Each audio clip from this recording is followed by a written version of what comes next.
Welcome friends. In this video, we will discuss about Section 22 of Limitation Act.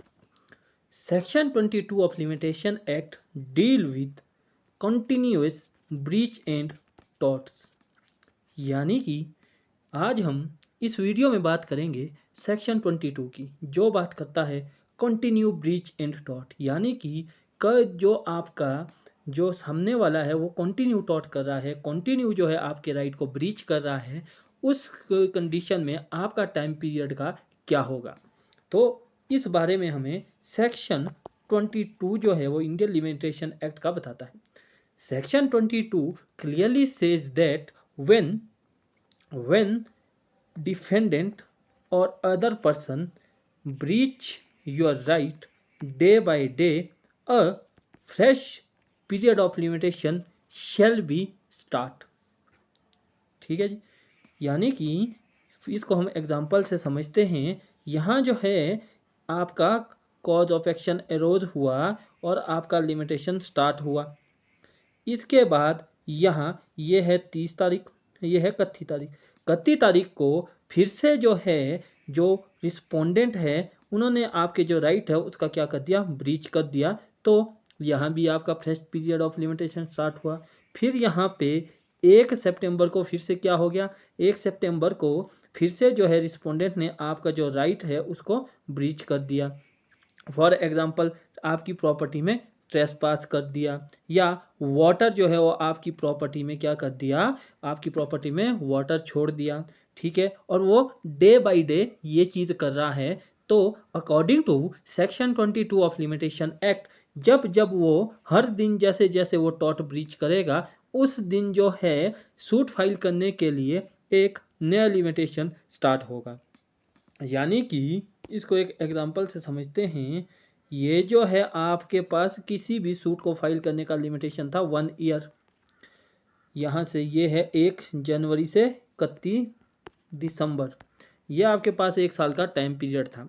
लेकिन उसने respondent ने क्या किया, 2 जनवरी को फिर से ट्रेसपास कर दिया आपकी प्रॉपर्टी में, फिर 3 जनवरी को फिर से ट्रेसपास कर दिया और 4 जनवरी को फिर से ट्रेसपास आपकी प्रॉपर्टी में कर दिया।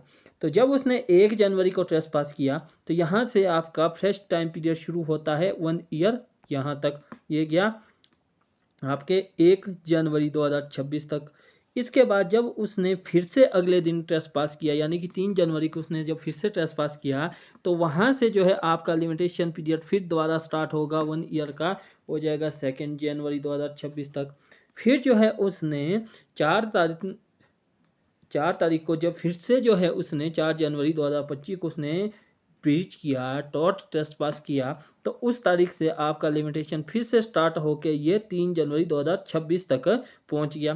तो इस तरीके से टॉर्ट जो है बार बार करने से, डे बाय डे टॉर्ट करने से, ब्रीच ऑफ कॉन्ट्रैक्ट ब्रीच करने से आपके राइट को आपका जो है फ्रेश पीरियड जो है लिमिटेशन का स्टार्ट हो जाता है। ये हमें सेक्शन 22 जो है वो बताता है। Now after that we will discuss section 23 of limitation act. This is another section which is only applicable in the cases of special damage। यानी कि सेक्शन 23 बात करता है कंपनसेशन की ओनली ऑन कहाँ पे, एक्ट ऑफ स्पेशल डैमेज, जहाँ आपको जो है स्पेशल डैमेज मिले होगा वहाँ जो है ये बात करता है कि कंपनसेशन के लिए आपका टाइम पीरियड कब शुरू होगा, कॉज ऑफ एक्शन कब होगा। फॉर एग्जाम्पल ये जो है यहाँ पे एमसी ने एक गड्ढा किया और ये क्या है, पब्लिक पाथ है। ठीक है जी, एमसी ने गड्ढा किया, इससे जब तक और ये यहाँ से 4 महीने के लिए रहा, और इस 4 महीने में तीसरे महीने में क्या हो गया कि आप जो है इस गड्ढे में क्या हो गए, गिर गए। आप जो इस गड्ढे में गिर गए तो आपको क्या हो गया, स्पेशल डैमेज। तो इस स्पेशल डैमेज को क्लेम करने के लिए आपका जो लिमिटेशन पीरियड शुरू होगा वो कब होगा, जिस दिन आप इस गड्ढे में गिरे उस दिन जो है आपका लिमिटेशन पीरियड स्टार्ट होगा। ना कि उस दिन जिस दिन ये गड्ढा बनाया गया। ये हमें सेक्शन 23 बोलता है कि स्पेशल डैमेज जब आपको होगा तभी जो है आप कंपनसेशन जो है क्लेम करेंगे, तभी जो आपका कॉज ऑफ एक्शन है वो एरोज होगा। ये हमें सेक्शन 23 में देखने को मिलता है। Now after that we will discuss section 24। Section 24 says only one thing कि जो लिमिटेशन पीरियड है वो कैसे काउंट होगा, यानी कि how limitation period be counted, limitation period कैसे गिना जाएगा।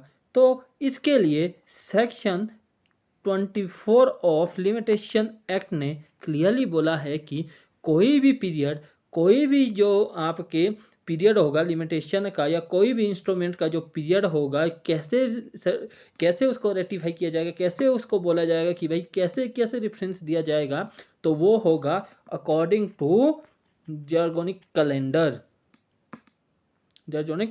जो कि हम फॉलो करते हैं, जो कि हम प्रेजेंट टाइम में कैलेंडर को फॉलो करते हैं। उसके अकॉर्डिंग जो है हर इंस्ट्रूमेंट का लिमिटेशन, हर इंस्ट्रूमेंट को रेफरेंस, हर इंस्ट्रूमेंट के टाइम पीरियड को रेफरेंस इस कैलेंडर के अकॉर्डिंग किया जाएगा। ये हमें सेक्शन 24 ऑफ लिमिटेशन एक्ट में देखने को मिलता है।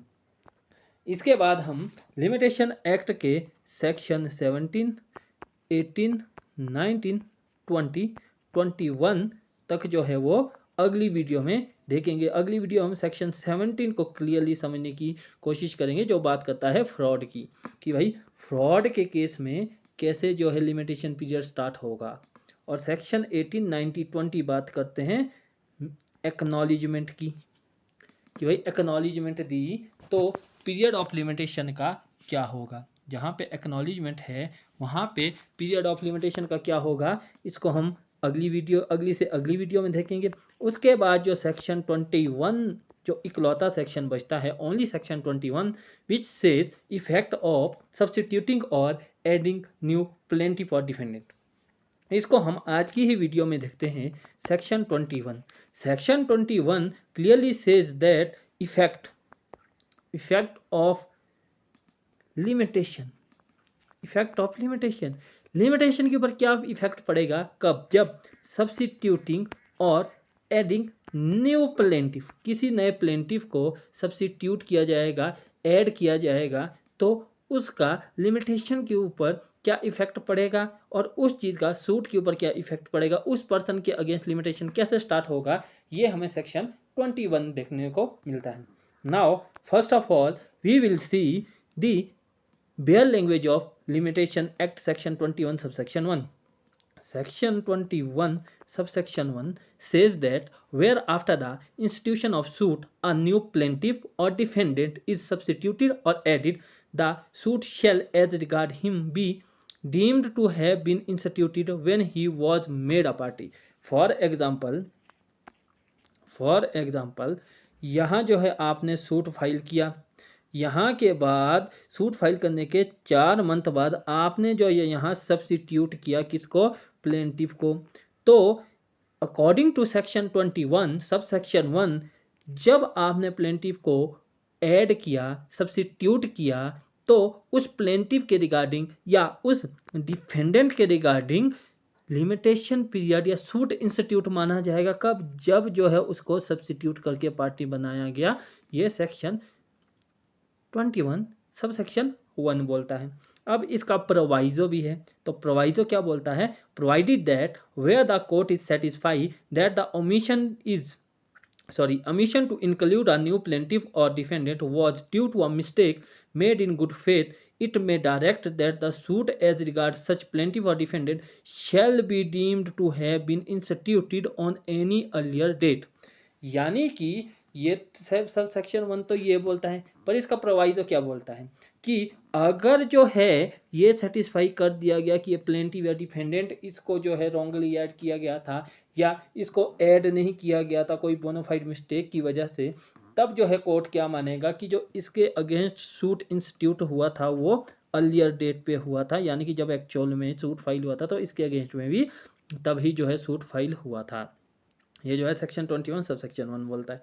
Now after that section 21 sub section 2 Section 21 subsection 2 clearly says that nothing in subsection 1 shall apply to the case where a party is added or substituted owing to assignment or dwelling of any interest during the pendency of a suit, or where a plaintiff is made a defendant or a defendant is made a plaintiff.